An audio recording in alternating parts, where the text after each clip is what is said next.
back. Today I've got extra dog ears because I'm sitting in front of the lovely wild dog, and I'm sorry, that's just how old I am. I get amused by extra ears.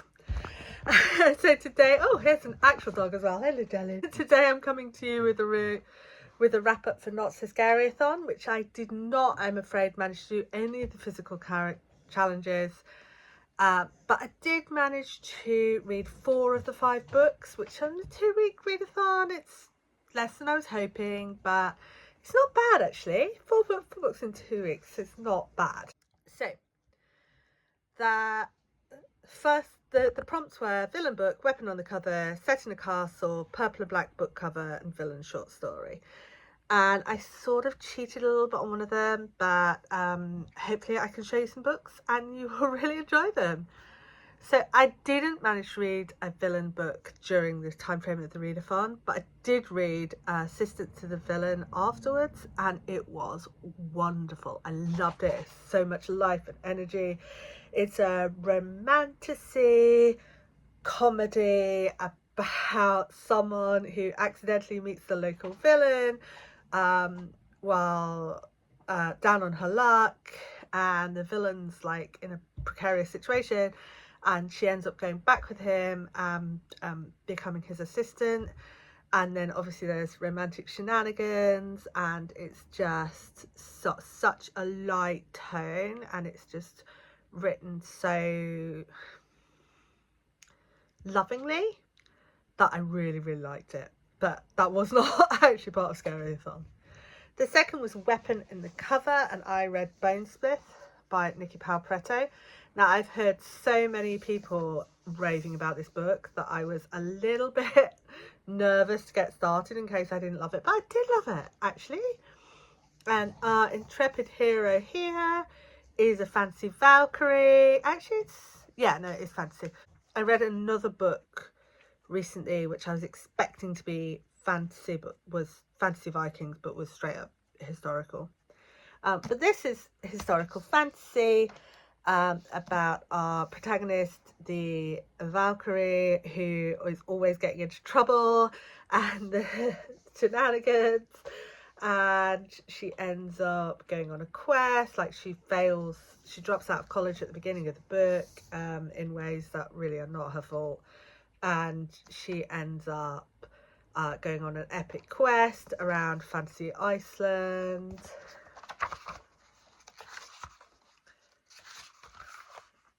And there's bone magic and lesbians and found family and all those lovely stuff. And I read it while I was in Iceland, and it was just perfect. I went to Iceland. So yeah, so it was fantastic. Loved it. And I hope that gave you enough of an idea, because I feel like I've just been sitting here spouting words. That's all I'm going to do for the whole video. In fact, isn't that what videos of this kind are? Really sit here and spout words. But anyway, usually more connected, more frame of narrative. So that was challenge 2, the first one I managed to complete. Challenge 3 was set in a castle, and I read The Watchers by Helen Cresswell and then returned it to the little free library I got it from. This was a mystery set in Alton Towers. Now, for those of you who haven't been to Alton Towers, you might be thinking, isn't that a theme park?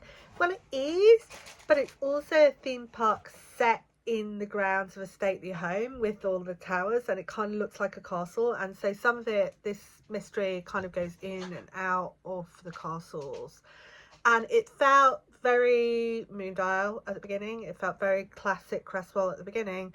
It kind of lost its way and then kind of recoalesced into a coherent ending.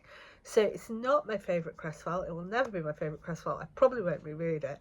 However, I'm really glad I did. It's about 2 children from a children's home who end up getting into trouble in ways, and they are just so unhappy, and they just need to leave. They need to get out of that situation, which is bad for them.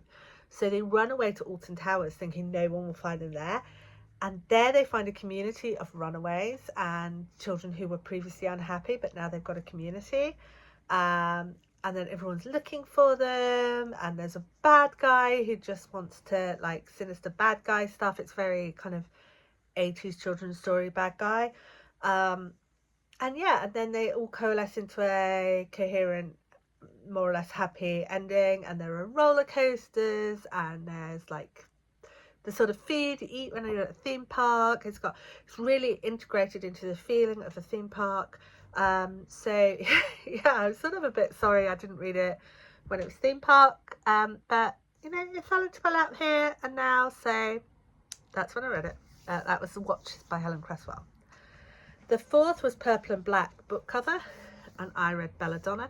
This is another one which I really wasn't sure whether I was going to love it, and it did have problematic elements for me, but it's about a girl who kind of has a relationship, an ongoing acquaintanceship with death, as in the manifestation, and her earliest memory is everyone around her being poisoned, but not her, and a lot of things going wrong. Everything bad happens to her, and it's like death is trying to help her save herself, but in the end she kind of saves herself. She's got this weird and at times inappropriate relationship with death, which is why I'm not wholeheartedly giving it 5 stars, but I do think this is a solid 4-star book. I did really enjoy it. It's got fantasy elements, it's got romance elements, although not too many. It's got Regency feel to it.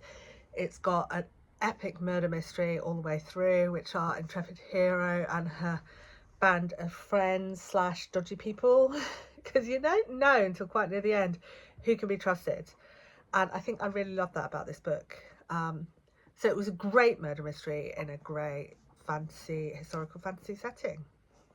Okay. And the last was Villain Short Story, and I read Scary Monsters Super Creeps by Cat Rambo from this book, which has a content note of superhero violence, and it did not disappoint. I was thinking, you know, there's often a blurred line between superheroes and supervillains, and that's exactly what is going on in this short story. I found this book, Neurodiversiverse Alien Encounters, to be quite reliable in terms of enjoyable short stories, poems. The only reason I haven't got all the way through it yet is because I tend to intersperse short stories and poems between longer fiction, and also I'm kind of savouring it. So yeah, so I really like that, and I will be looking up more by Cat Rambo.